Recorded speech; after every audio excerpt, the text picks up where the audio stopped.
called the Total HR Toolkit. And it's covering virtually everything that an HR department would do, from creative sourcing to orientation, employee handbooks, job descriptions, performance appraisals, brochures, the whole shebang in a box. Ask your payroll department how many W-2s they issued in '08 and how divided by the number of employees you have. Now that may come out to 250% turnover, but then you got to drill down and say, well, it doesn't mean that every department has 250% turnover. It could be 90% of it could be in sales, 10% in the office, okay? So it's a very simple way to figure out where the primary issues are. I would recommend you do that, because if you're going to start practicing any of the things that I talk about today, you might start in that department. It's because we haven't many times addressed the root problem, which is you can have the best processes in the world. If your people aren't around long enough to learn them, it's just a piece of paper. Or if they aren't bright enough to do it, it's just a piece of paper. We can only hire from the pool of people who apply, all right? And if the pick of the litter isn't coming into the top of the funnel, then you're getting the lesser of the losers.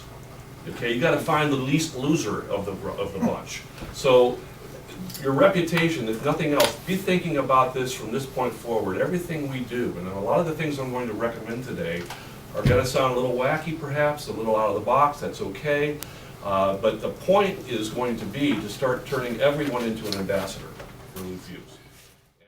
Now, two concepts that I want you to understand in recruitment, and one is called the active versus the passive candidate.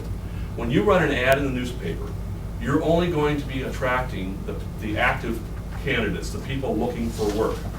They're either disgruntled, unemployed, underemployed, unemployable, but they are actively looking for work. Not that there's all bad people out there, but you're not getting the best pick. Passive candidates are the ones who are already gainfully employed and perfectly happy, or maybe not perfectly happy. These are the people where you go out and you call a competitor, or you call a Nordstrom or a Ritz or whatever it might be, and you start working your recruitment as more as an outreach program to find great people. You want to hire people who aren't coming to you. Tiger Woods doesn't have a resume on monster.com, okay? He doesn't need to. The second concept I want you to recognize is continuous versus intensive recruiting. Intensive recruiting is when you run an ad. Same thing. Let's keep using that example. I know there's other ways. But even when you post internally, you do that when you have a vacancy, okay? If you wait until you have the need and then you start looking, that's called intensive recruiting. And then you tend to settle for something less than perhaps you want because time is against you. Continuous recruiting means that we're all recruiters every day, everywhere we go. And if you get yourself in that mindset, it's amazing what will happen. My wife does this, and I do this for her company. She runs elder care, senior living, Alzheimer's, assisted living, independent living, these communities of old people. And it's a very tough business to hire for. It's not a desirable job. It doesn't pay well. But we have hired our favorite waitress at our favorite restaurant. We have hired the guy that washes your hair at the beauty salon. We have hired, I mean, I can go on, people that you would never normally be recruiting, but we liked their style, their personality, their drive, just everything about them. And if you're always looking, you know how your antenna's up. You know, if you're looking for a new car, and all of a sudden you see that car everywhere, all right? It's the law of attraction. You're just sensitized to it. We don't do that enough. So when you do this, then you have a need, you've got a better pick of the litter. Many times we think we can just hire somebody and train them. And this is something we do all the time in this business. Training has its limitations. You can't teach a pig to sing. You can't teach a turtle to fly. There are certain things that we have to hire for. Training won't fix people. If you think training will change somebody's personality, are you married? I mean, anybody who's been married knows that you aren't going to change somebody, all right? And that's somebody you love and you're with them every day. So don't think you can do it to an employee. It just isn't going to happen. So I'm going to now walk you through the 10-step program. I was going to make it a 12-step program, but I just didn't think it would be a good idea. And this is where the Total HR Toolkit that you see on the table starts the process. The first thing I want you to think about doing, what I suggest you do, and I'm going to have an action plan at the end, is have everybody write down your own reason why you think you would want to work here. Then get together in this room again and compare notes. I did this a couple weeks ago for a restaurant chain.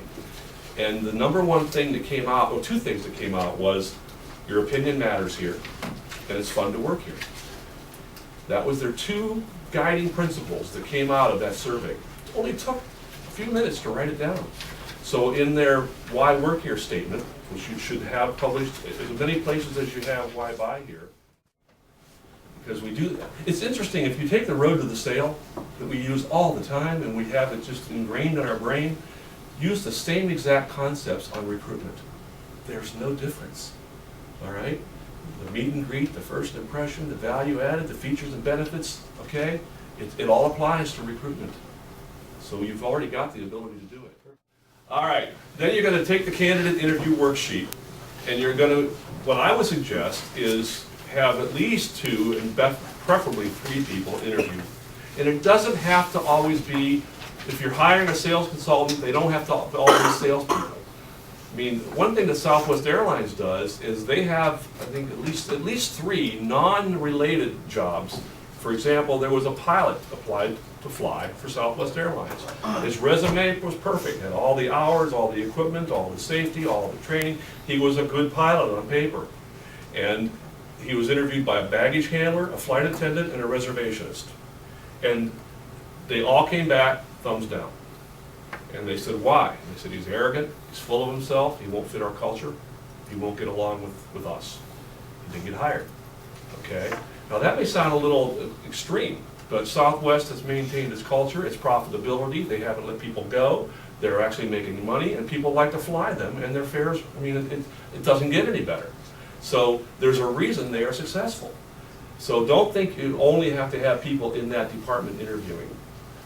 If you're comfortable with it, I even suggest you have a potential coworker take them to lunch.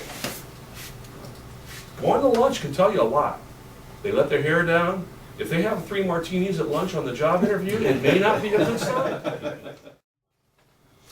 We all tend to go with our gut. Everybody says, oh, I'm a great judge of people. I can read somebody in a minute. That means you're not a good judge of people. But you got to drill down. We tend to hire people like us if we rely on our gut. And we aren't always wanting to look for somebody like us. And when I start talking about behavioral assessment, there are certain behaviors, certain personalities that fit certain jobs better than others. And manage the candidate's expectations. I did recruitment for 10 years for PPG.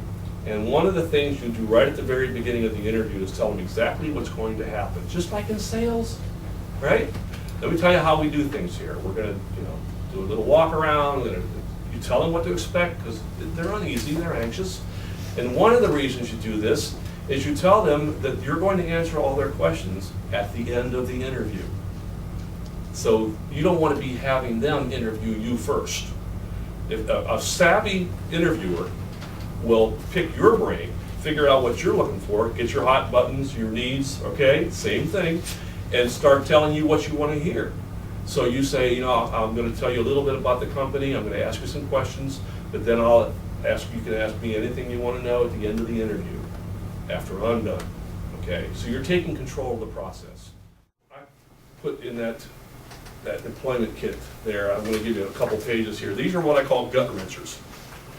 These are the 50 toughest questions you could ever ask in a job interview. Not that you should ask them, but it gives you some things to think about. If you were asked, describe yourself in 3 words, ooh, that's hard to do, huh? But it really makes you think, makes you prioritize. How do you define success? Describe a difficult situation or task, star, that you had to deal with, and how did you do it? Tell me about the worst boss you ever had. Why should I hire you? These are tough. So you can maybe steal some of these when you're coming up with your questions.